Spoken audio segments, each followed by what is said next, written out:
Imaginez un univers où chaque détail compte, où chaque lieu possède son histoire et participe au monde d'hier, mais surtout à celui de demain.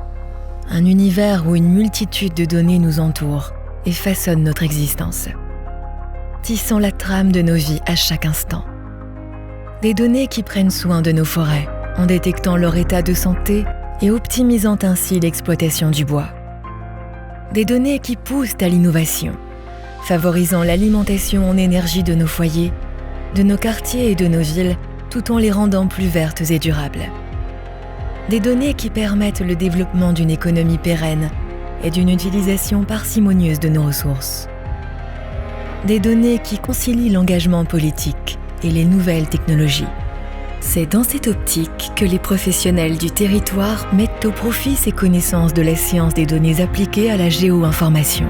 Notre but est de résoudre des problématiques concrètes de gestion du territoire, favorisant ainsi l'innovation collective, la recherche de solutions liées aux défis du changement climatique ou encore de l'automatisation des processus métiers.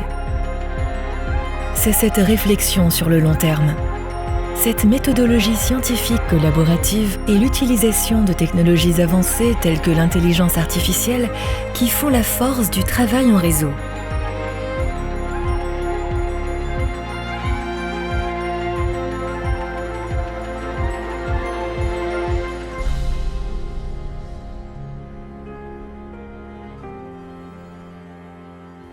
La géo-information et la science des données sont notre vision de l'avenir.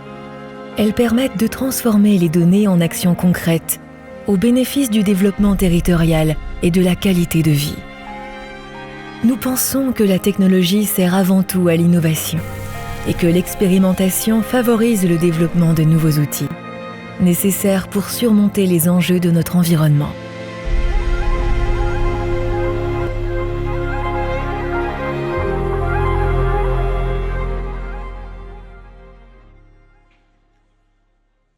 Monsieur le Président du Grand Conseil, Mesdames, Messieurs, au nom du comité d'organisation, j'ai l'honneur de vous accueillir pour la 4e journée romande de la géoinformation. C'est un immense plaisir pour moi de vous accueillir si nombreux. Je pense que nous sommes tous impatients et curieux de découvrir ce qui nous attend aujourd'hui, également satisfaits de pouvoir à nouveau échanger entre nous. Cette journée romande de la géoinformation a été lancée en 2018 et la forte demande de votre part a incité le comité d'organisation à apporter quelques modifications. Le comité d'organisation est composé des cantons romans, de l'ACIT, de la Confédération et de la Conférence des services cantonaux de la géoinformation et du cadastre. Notre volonté est de créer un événement phare dans le domaine de la géoinformation pour la Suisse romande. Le comité d'organisation est accompagné dans cette tâche par un comité de programme réunissant une dizaine d'experts. Revenons sur quelques modifications. Nous sommes toujours au Swiss Tech Convention Center, mais nous avons changé d'emplacement. Cette aula compte plus de 800 places assises et pratiquement tous sont occupés. Nous avons pu augmenter la capacité d'accueil de près de 200 participants, mais néanmoins, nous affichons complet depuis 8 semaines. Comme nous pouvons le voir sur cette carte derrière moi, nous avons des participants provenant de tous les cantons romans, mais aussi du reste de la Suisse. Nous avons également le plaisir d'accueillir les participants provenant des pays voisins. 41 exposants sont prêts à échanger avec vous et nous disposons également de 2 espaces de démonstration où différentes présentations seront organisées pendant les pauses. Ces zones sont situées juste derrière vous, de part et d'autre de l'espace d'exposants. De plus, une vingtaine d'oratrices et d'orateurs sélectionnés autour du thème « Territoire connecté, enjeux maîtrisés » sont présents. Dans nos sessions thématiques, nous abordons des sujets tels que l'aide apportée aux décideurs grâce aux géodonnées, une meilleure compréhension du terrain dans les situations de crise et les outils qui nous permettent d'y parvenir, d'autres thèmes tels que le jumeau numérique, l'innovation dans le domaine de la cartographie ou l'utilisation de l'IA sont intégrés au programme. Nous avons essayé de vous proposer à nouveau un programme très varié. La thématique du jour indique « Enjeux maîtrisés mais nous sommes conscients que nous ne pouvons pas toujours prévoir ou maîtriser tous les événements. Malheureusement, trop de catastrophes récentes nous l'ont démontré. Nous pouvons toutefois essayer, à l'aide des géodonnées et des outils à notre disposition, d'apporter la meilleure aide possible aux personnes et aux régions touchées. Quelques mots encore sur le déroulement de la journée.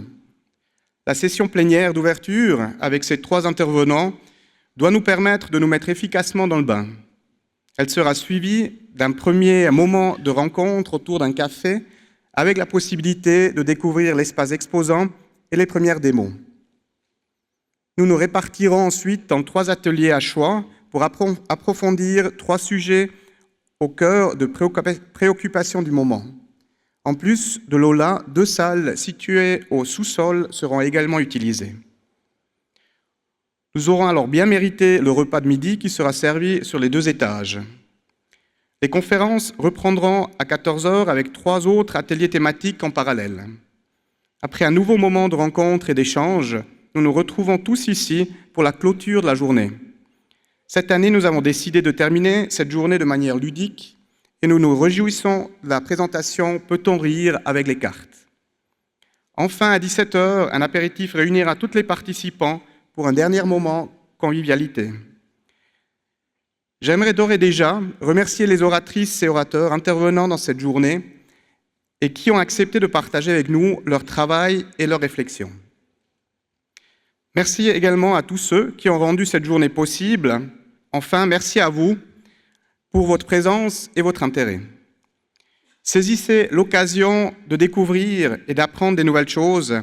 Laissez-vous surprendre, profitez de rencontres, des collègues et des partenaires, profitez de cette journée d'échange.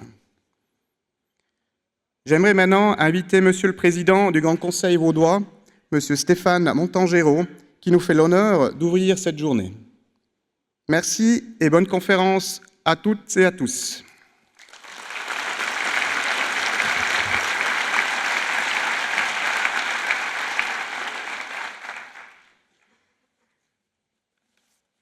Monsieur le Président du comité d'organisation, cher Monsieur Antilles, Monsieur le coordinateur de la CID, cher Monsieur Mérou, Mesdames et Messieurs, en vos titres, qualités et fonctions.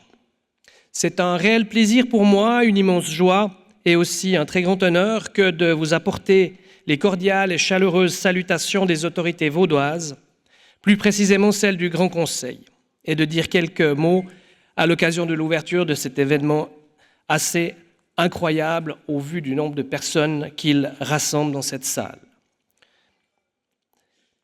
Comme vous le savez peut-être, le poste de président du Grand Conseil du canton de Vaud ne dure qu'une année.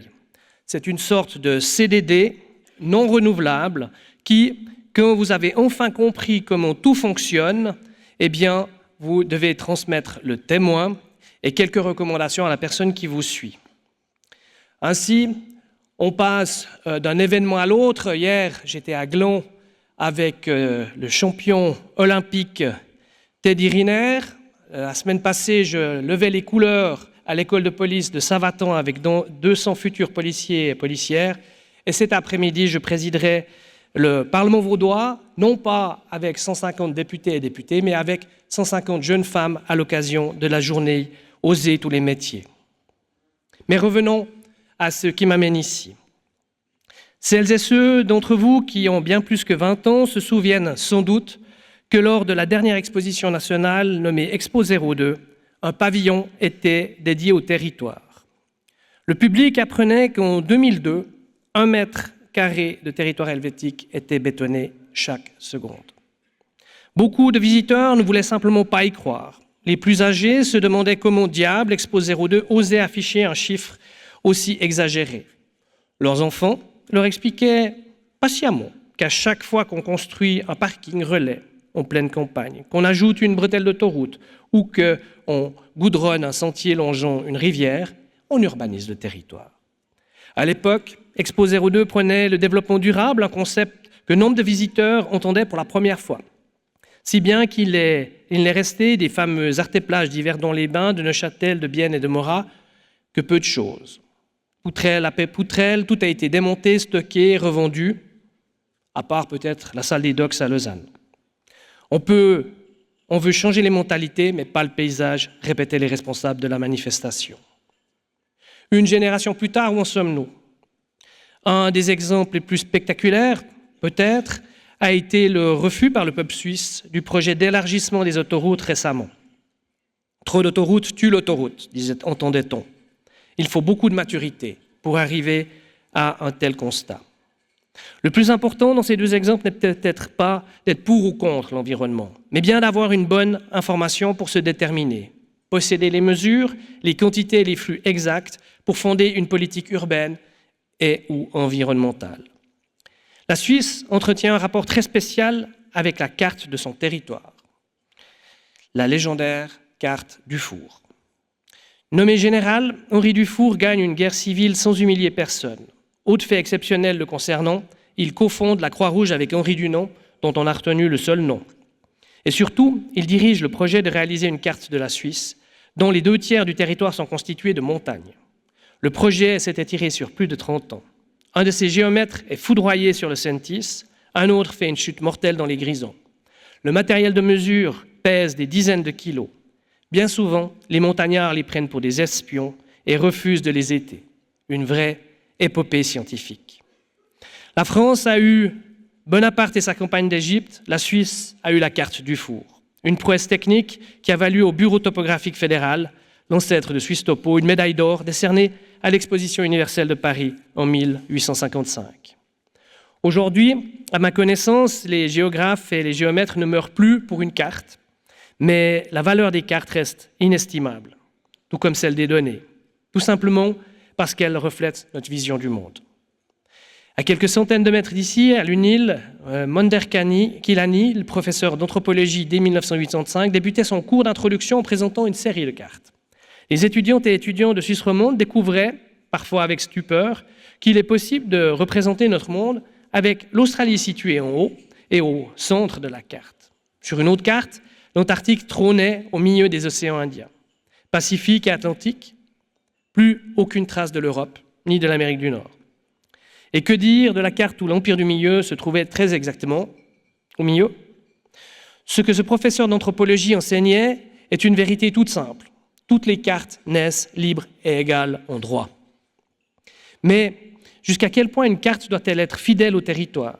Les rivières, les collines et les villes, tout le monde sera d'accord de les faire figurer. Mais un éboulis au fond d'un ravin, une station de métro désaffectée, une clairière apparue suite à un incendie de forêt, qui sera sans doute recouvert dans 10 ans? Que faire de ces, entre guillemets, non-lieux? Les représenter tout de même? Plus proche de chez nous, géographiquement et temporairement, parlons du lac, juste à côté là. Le lac, symbole de la région dite lémanique, constitue depuis le Paléolithique un carrefour de communication et un espace de frontières souvent disputé. La plus ancienne carte connue représentait ce plan d'eau et le désigne sous le nom de lac de Lausanne, comme nous le rappelle le directeur du musée du Léman. Il s'agit de la table de Peutinger, une carte tracée sur un parchemin à la fin du XIIe siècle, sur laquelle figurent les villes principales de l'Empire romain. D'autres cartes historiques attestent de la coexistence de multiples appellations. Lac Léman, bien entendu, lac de Genève, ou de Genfersee, lac de Lausanne, lac de Tenon, lac de Vevey, lac de Morges ou encore lac d'Évian. Bien que les Genevois revendiquent encore aujourd'hui la dénomination de lac de Genève et que la grande pomme informatique, spécialiste des géodonnées, ait été contaminée par les fans du bout du lac, il n'est pas inutile de relever, sans aucune malice, que c'est un Genevois, le fameux général Guillaume-Henri Dufour, qui a été évoqué précédemment, qui a largement contribué à consacrer l'usage du terme léman en publiant la première carte officielle de la Suisse. Comme vous le savez sans doute, l'écrivain argentin Jorge Luis Borges a imaginé dans une de ses nouvelles que la seule manière de dresser une carte précise et rigoureuse serait de la réaliser à l'échelle 1:1, fabriquer une carte aussi grande que le territoire.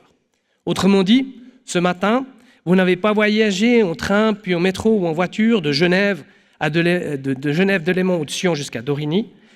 Vous n'avez pas roulé en voiture depuis votre village jusqu'à l'EPFL. Vous avez simplement arpenté la plus grande carte de Suisse romande jamais réalisée. Le territoire englobe tout, Un centre-ville, un lac, une friche industrielle, un pont pour la faune, un sommet enneigé, un aéroport, une barre d'habitation, une nouvelle gare, la courbe d'un fleuve, des parcelles de vignes, si chères ici dans notre canton, notamment le Chasselas, et une usine, un parc, tout est territoire. C'est une bonne idée que vous soyez réunis aujourd'hui à plusieurs centaines de spécialistes pour mesurer un centre-ville au bord du lac, dont la friche industrielle s'est transformée en pont pour la faune vers les sommets enneigés qui dominent un aéroport construit au bout d'une barre d'habitation, sans nouvelle gare, nichée dans la courbe d'un fleuve, rythmée par les parcelles de vignes qui font de l'ombre à l'usine du parc.